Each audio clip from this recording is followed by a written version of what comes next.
आप देखेंगे 3 हफ्ते के बदलते बदलते तुम्हारा शरीर आंतरिक शक्ति से स्वस्थ होने लग जाएगा।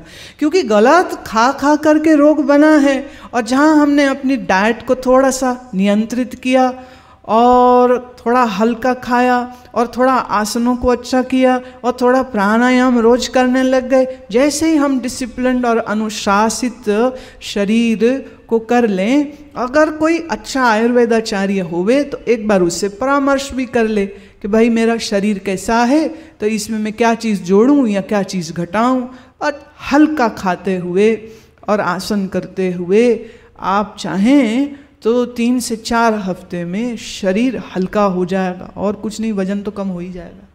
ये पकोड़े पापड़ खा खा के जो मोटे हो गए वो भी ठीक हो जाता है। और शरीर जब हल्का होता है, जब हम ज़्यादा वजनी गरिष्ठ भोजन नहीं करते हैं, तो शरीर की शक्ति जो भोजन पचाने में लगी रहती है वो शरीर को स्वस्थ करने में लग जाती है। तो थोड़ा अपने आहार का ज्ञान भी होना अच्छा होता है। किस ऋतु में क्या फल सब्जी। अभी आने से पहले यहीं मैं बैठी हुई थी तो एक बच्ची मेरे लिए नारियल पानी लाई। अब उसमें छोटे छोटे नारियल के टुकड़े भी थे। मैंने पूछा ये आप कहाँ से लाई हैं? बोतल में से? कह रही जी। क्योंकि जो असली नारियल, हरा नारियल, यहाँ तो जगह जगह बिकता है हरा नारियल, तो हरा नारियल जब आप खोलते हैं तो उससे जो पानी निकलता उसमें तो नारियल के टुकड़े होते नहीं हैं। हाँ, वो थोड़ा सा पकने की ओर होवे तो वो मलाई निकाल आती है उसमें, वो भी अच्छी होती है। अगर कोलेस्ट्रॉल ज़्यादा ना बढ़ा हुआ तो खा ले वे उसको, बहुत शक्तिवर्धक होती। मैंने कहा ये नारियल पानी असली नारियल से तो आया नहीं लगता, कहाँ से आप? बोले बोतल से। मैंने कहा देख बेटा, बोतल में, डब्बे में जो चीज़ होती है वो जीवित नहीं होती। जब ही बंदा मर जावे तो उसको डब्बे में डालते हैं, कॉफिन में। जिंदा आदमी को तो हम डब्बे में डालेंगे नहीं। जो भोजन डब्बे में सील बंद हो गया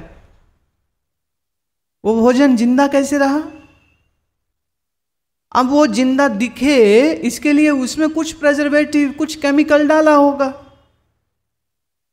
मैंने कहा देखिए अभी हमारा शरीर जीवित है, इसलिए हमको प्राणवान भोजन, प्राणवान पेय पदार्थ पसंद है।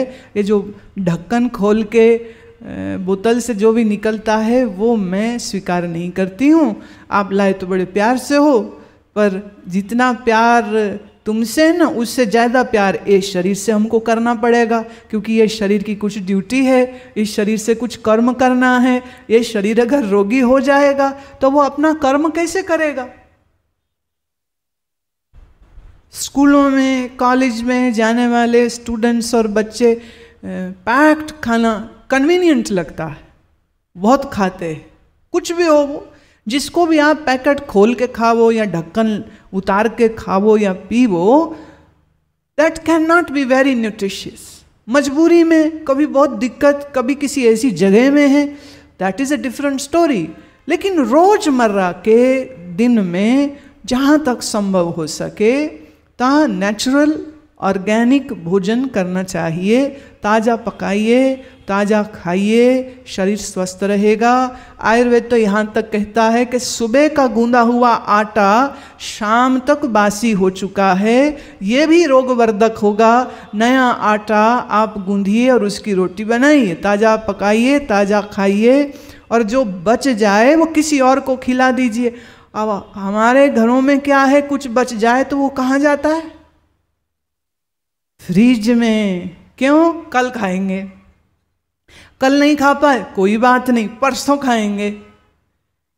और कई बार दिनों दिन तक फ्रिज में पड़े पड़े फंगस लग जाती है, उसमें फफूंदी उठ जाती है, और जब बदबू आने लगती ना तब कहीं जाके उसको बाहर निकालते। अन्न का सम्मान करना चाहिए। यथा उचित, यथा संभव हमें अपने आहार को ठीक रखना चाहिए। पुरानी कहावत है, जैसा खाइए अन्न वैसा बनेगा मन। पुराना बासी खाएंगे तो शरीर भी पुराना और बासी जल्दी हो जाएगा। हाँ, और ताज़ा खाएंगे तो शरीर भी अच्छा ऊर्जावान और ताज़ा रहेगा। बासी जो हो जाए शरीर, उसको मुर्दा कहते, वो तो सड़ने लग गया ना, अब खराब हो गया। अब तो ऋषि अमृत में मैं एक ऐसा लेख आयुर्वेद का, भोजन के विज्ञान का जरूर देती हूँ, ताकि जो लोग भी उसको पढ़ें, ये ज्ञान जो है प्रसारित होना चाहिए, सबको उसका पता चले। कारण मैं चाहती हूँ कि आप अपने जीवन को अनुशासित, संयमित और बुद्धिमता से जीवें, ताकि शरीर निरोगी रहे, मन स्वस्थ रहे, तो हम अपने मानव जीवन का असल लाभ ले सके। अब बीमार होकर के कोई जिंदगी है? जो किसी के रोग हो जाए, बेचारा डॉक्टरों के चक्कर में पड़ा रहे, अस्पतालों के चक्कर में पैसा भी जावेगा, तबीयत भी खराब होवेगी। एक सज्जन मुझे याद पड़ रहा है, वो खांसी इतनी आ रही थी, उनको इतनी खांसी आ रही थी, मैंने कहा कुछ इलाज कराओ ना। कह रहे टाइम ही नहीं, दुकान छोड़ के कैसे जाऊं, मैं खांस मर जाएगा एक दिन, क्या फायदा। नहीं, दुकान का नुकसान हो जाएगा। अब पैसे तो कमा लिए दुकान चला के, और फिर वही हुआ, वो ज़्यादा ही खराब हो गए तो घर वाले उठा के ले गए अस्पताल, और उनको लंग्स में टीबी निकला। अब टीबी सुनी तो पांव तले जमीन खिसक गई। अब अच्छा डॉक्टर कौन है, महंगे से महंगा इलाज करा लें। अब जो पैसे कमाए थे ना दुकान में बैठ के, वो अपने इलाज में खर्च करने शुरू कर दिए। क्या इसको अक्लमंदी बोलेंगे हम? पैसा कमाने के लिए सेहत गंवाई, और सेहत पाने के लिए धन को गंवा लो, इसको तो बुद्धिमत्ता नहीं कहते। तो योग अभ्यास करने के लिए लोगों के अंदर धैर्य और संकल्प शक्ति दोनों होने चाहिए। कलयुग में थोड़ी इसकी कमी हो रही। फिर ज्ञान मार्ग कहूं तो ज्ञान मार्ग अति उत्तम, अति श्रेष्ठ, सत्य है, बिल्कुल सत्य है। पर ज्ञान को प्राप्त करने का जो अधिकार है, जो कैपेबिलिटी है, वो तो सबके अंदर होती नहीं। शास्त्र कहता है जिसके अंदर षट संपत्ति हो, सम, दम, श्रद्धा, तितिक्षा, समाधान, उपरामता और मुमुक्षुता, जिसके अंदर ये गुण होते हैं, वो ही ज्ञान का अधिकारी होता है। अब महाराज ये इतने सारे गुण लाने कोई सरल काम है? ये भी मुश्किल। हठ योग मुश्किल, राजयोग मुश्किल, ज्ञान योग मुश्किल। बचा क्या? बची वही बात, भक्ति। भक्ति क्या सरल है और ये सब मुश्किल है? जी नहीं। हठ योग, ज्ञान योग की तुलना में भक्ति सरल है, लेकिन भक्ति अपने आप में कठिन तो वो भी है। क्यों? कल हमने राम जी का उत्तर बताया था ना, मैं अर मोर तोर तह माया, जह बस कीने जीव निकाया। मैं मेरा तेरा छोड़े तो हृदय में भक्ति आवे। अब मुझे आप बता दीजिए कौन सी सरल है चीज? मैं, मेरा और तेरा, ये अंधेरा है। ये अंधेरा जिस मन में रहेगा वहां भक्ति कैसे प्रकाश करेगी? लेकिन राम जी कहते हैं सुगम पंथ है भक्ति का। क्यों? इसलिए कि महाराज भक्ति में एक नुस्खा है उसका, और नुस्खा ये है किसी भक्त की संगत में बैठने लग जाए।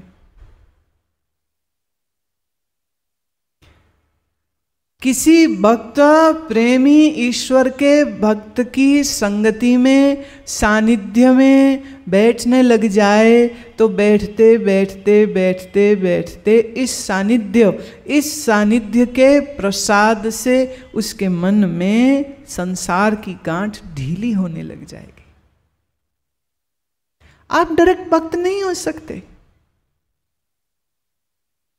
ये डायरेक्ट ईश्वर से कैसे प्यार करें जिसका नाम ठिकाना क्या मालूम। लेकिन जो उसके प्रेम में पहले से पड़े हुए हैं, ऐसे सरस भक्त के संग बैठते हैं। श्रवणम कीर्तनम विष्णु, श्रवण करे प्रभु की महिमा का, कीर्तन करे प्रभु की महिमा का। तो एक कीर्तन और ये श्रवण को करते करते मन में प्रेम रस आने लग जाएगा। और नहीं तो कम से कम संसार की जो बंधन हैं थोड़े से वो ढीले पड़ने लग जाएंगे। यूं समझिए जैसे किसी को शराब पीने की आदत गर लग जाए, सारी दुनिया समझा ले मत पियो मत पियो मत पियो, वो सुनता ही नहीं, फिर पीता है। मैंने पढ़ा रामलाल को शराब पीने की आदत लग गई। पत्नी रोज कहे, रोज लड़ाई झगड़ा होवे और शराब नहीं छोड़े, रोज पहुंच जाए ठेके। एक दिन तो पत्नी को आया गुस्सा और वो भी पहुंच गई पीछे। जिस मेज पे वो बैठा था उसी मेज पे जाके वो बैठ गई और उसका गिलास छीनती है, कहती अगर तू पिएगा तो देख आज से तेरी पत्नी मैं, तेरी अर्धांगिनी मैं भी पीऊंगी। और झट से उसने गिलास मुंह को लगाया, घूंट भी भर गई शराब का। इतना कड़वा थू थू करके इतना बुरा मुंह बनाया। रामलाल कहता ले लिया मजा, तुझे क्या लगा था मैं यहाँ मजा करने आता हूँ, कष्टी भोगता हूँ इसको पी के, तुझे क्या लगा था, देख लिया ना। ये इतनी कड़वी चीज तुम रोज पीते कैसे हो? बोले ये भी बड़ी साधना है, कड़वी चीज को पीना रोज रोज कोई छोटी बात है। तूने क्या समझा था? अब समझ लग गई ना, यह कोई मजे की चीज नहीं है, ये तो बड़ी कठिन सी चीज है जो मैं कर रहा हूं। अब जिसको शराब का नशा लेने की आदत हो जाए वो छोड़ नहीं पाता, उसकी रगों में कहते शराब दौड़ती है जब, तो शराब कभी इंसान पीता है और फिर शराब इंसान को पी जाती है, छोड़नी मुश्किल हो जाती। यूं समझिए भक्ति वो शराब है जो किसी भक्त रूपी साकी के द्वारा पी जाती है। जिसको ये स्वाद लग गया फिर उसको कोई छुड़ा नहीं सकता है। मुझे कबीर जी का बहुत सुंदर पद है, भजन है, आपने कहा पी ले प्याला हो मत वाला, पी ले प्याला हो मत वाला, पी ले पी ले पी ले पी ले प्याला ओ मत वाला, पी ले प्याला ओ मत वाला। प्याला प्रेम हरि रस का रे, प्याला प्रेम हरि रस का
बालपना सब खेल गवाया, करुण भया नारी बस कारे। ना सत्संग ना कथा कीर्तन, ना सत्संग ना कथा कीर्तन, ना प्रभु चरण प्रेम बसाया रे। ना प्रभु चरण प्रेम बसाया रे। पीले पीले पीले प्याला ओ मत वाला, पीले प्याला ओ मत वाला। प्याला प्रेम हरि रस का रे, प्याला प्रेम हरि रस का रे। पीले पीले पीले प्याला ओ मत वाला, पीले प्याला ओ मत वाला।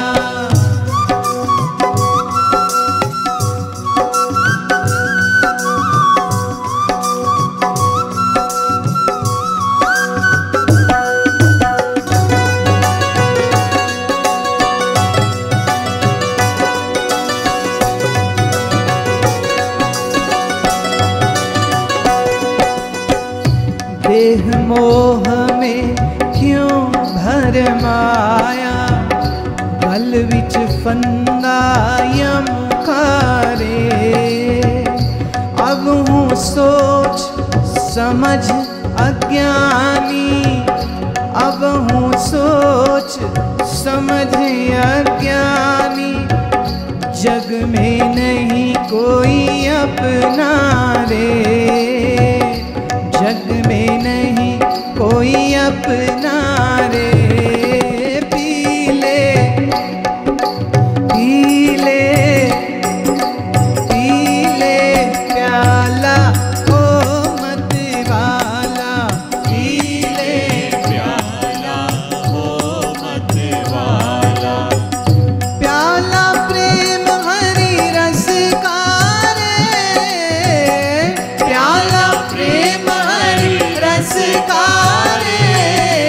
पीले पीले पीले प्याला ओ मत वाला, पीले प्याला ओ मत वाला।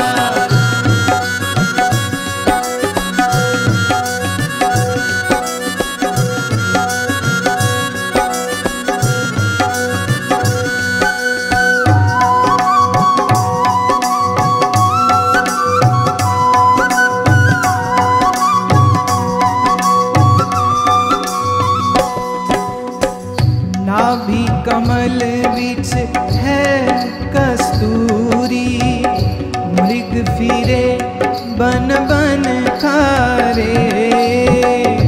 कहे कबीर सुनो भाई साधो, कहे कबीर सुनो भाई साधो।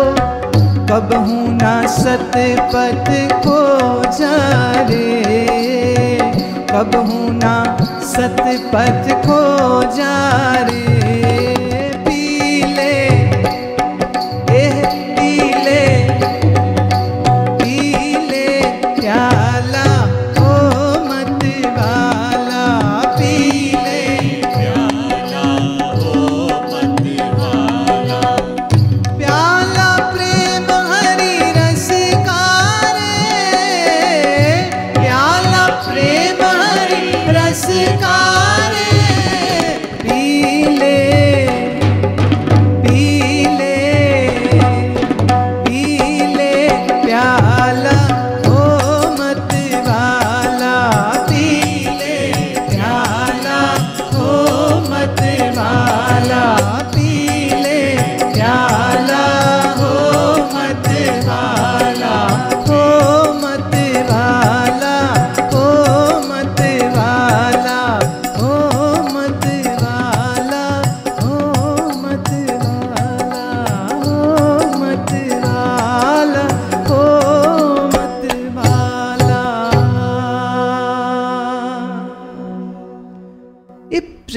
का प्याला किसी संत, किसी रसिक, किसी भक्त के पास ही मिलता है और बिना मोल बिना दाम के मिलता है, इसका कोई मोल नहीं होता।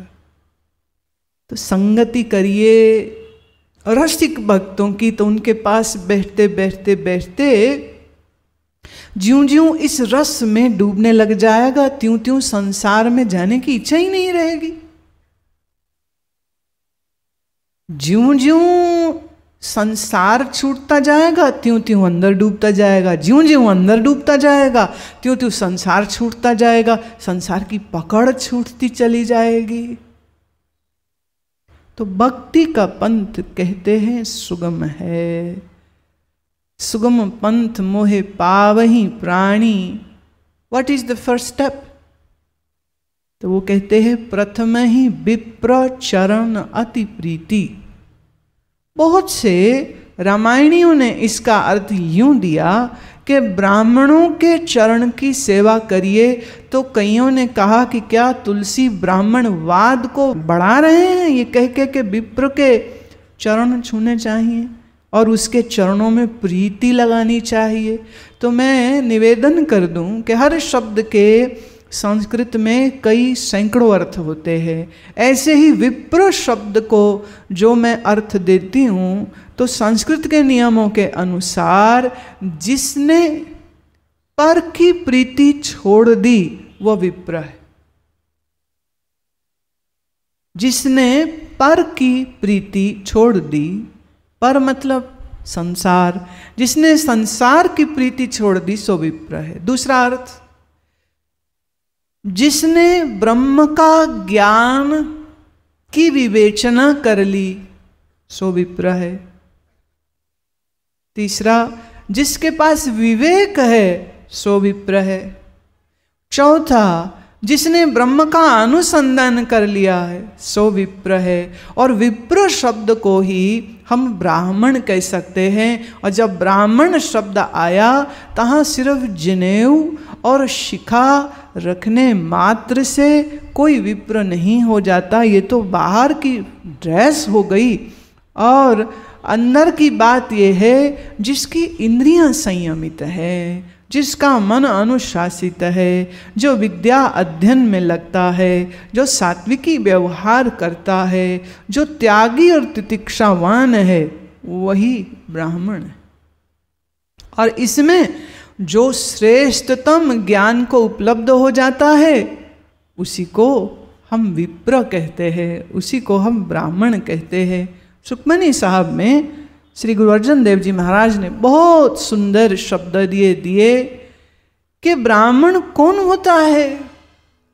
ब्राह्मण कहा वो ब्राह्मण सो जो बिंदे ब्रह्म, जिसने ब्रह्म को भेद लिया, माने जान लिया, सो ब्राह्मण। ब्राह्मण का ही प्रायवाची शब्द दूसरा भी है जो हम भाषा में इस्तेमाल करते हुए पंडित। तो पंडित कौन है? कहा जिसके पास पंडा है सो पंडित। पंडा अर्थ जिसके पास विवेक है सो पंडित। जिसके पास विवेक नहीं है वो पंडित नहीं है। फिर सुखमनी साहब में मैं फिर उनका उदाहरण लेती हूँ। गुरुदेव कहते हैं, पंडित सो जो मन पर बोधे, राम नाम आत्म में सोधे, राम नाम सार रस पीवे, तिस पंडित के उपदेश जग जीवे। कौन है पंडित? जिसने राम नाम का अनुसंधान, अनुसंधान माने रिसर्च, शोध है, रिसर्च कर ली, और राम नाम को अपने आत्म स्वरूप में निश्चय से जाना, राम को आत्म रूप में जाना। ऐसे पंडित को जिसका मन प्रबुद्ध हो गया है, उसके दिए हुए ज्ञान को सुन के संसार तर जाता है।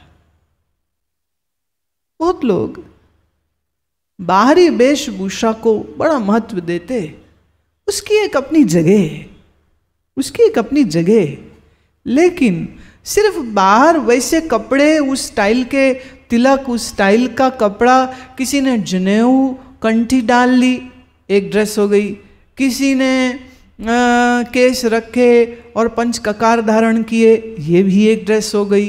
किसी ने मूंछ निकाल दी और दाढ़ी रखी और सिर में टोपी रखी, ये भी एक ड्रेस हो गई।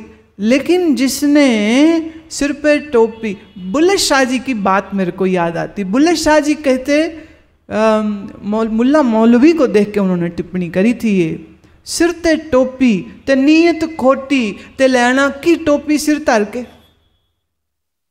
क्या बात बोल दी, सिर ते टोपी ते नीयत खोटी ते की लैना सिर टोपी तर के। क्या क्या अर्थ हुआ उसका? जो तेरी नीयत पाक साफ नहीं है तो तू कैसा काजी हुआ, तू कैसा मुल्ला हुआ।